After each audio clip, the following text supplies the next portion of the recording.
Hello বন্ধুরা, আজকে আমরা জানবো কিং কোবরা বনাম রাসেল ভাইপার অর্থাৎ সবচাইতে বিষাদর সাপ কোনটি, কিং কোবরা নাকি রাসেল ভাইপার।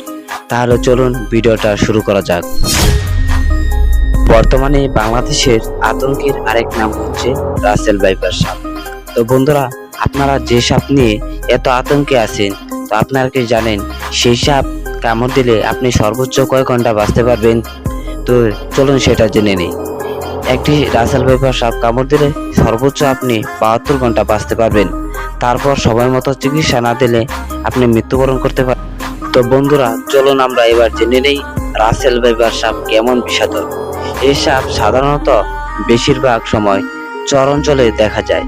এই সাপের দাঁত দুটো সাধারণ সাপের তুলনায় অনেক বড় হয়ে থাকে, কিন্তু এর বিষ খুবই মারাত্মক হয়ে থাকে। আর এই সাপটি চেনার বৈশিষ্ট্য হলো এদের শরীরে চাকতির মতো কালো রঙের সীমানাযুক্ত বৃত্তগুলো কিছুটা চাঁদের মতো হয়ে থাকে। আর এই সাপটিকে বাংলাতে বলা হয় চন্দ্রবোরা সাপ। আর এরা অন্য সাপের মতো ডিম দেয় না, বরং সরাসরি তারা বাচ্চা দেয়। আর এই রাসেল ভাইপার সাপের বাচ্চা সর্বোচ্চ 8 থেকে 10 ইঞ্চি লম্বা হয়ে থাকে।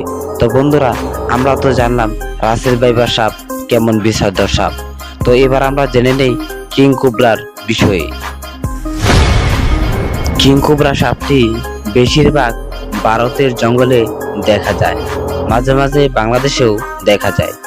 এই সাপটি সাধারণত মানুষ দেখলেই কামড়ায় না, বরং তাদের গায়ে পাড়া দিলে বা কিংবা তাদেরকে আঘাত করলে তারা মানুষকে কামড়িয়ে থাকে।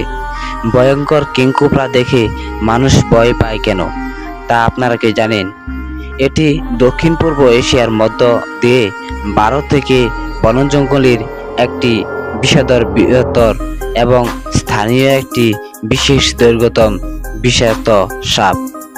আর প্রাপ্তবয়স্ক কিং কোবরাগুলো 3.18 থেকে 4 মিটার লম্বা হয়ে থাকে। আর এই কিং কোবরা সাপটি বাংলাদেশের 3টি বিষাদর সাপের মধ্যে একটি অন্যতম। তো বন্ধুরা, আপনাদের ভিডিওটি কেমন লাগলো তা কমেন্টে বলে যাবেন। আর নতুন নতুন ভিডিও পেতে আমার চ্যানেলটি সাবস্ক্রাইব করে পাশে থাকবেন। তো আজকের ভিডিও এই পর্যন্তই। আল্লাহ হাফেজ। সকলে সুস্থ থাকবেন, ভালো থাকবেন।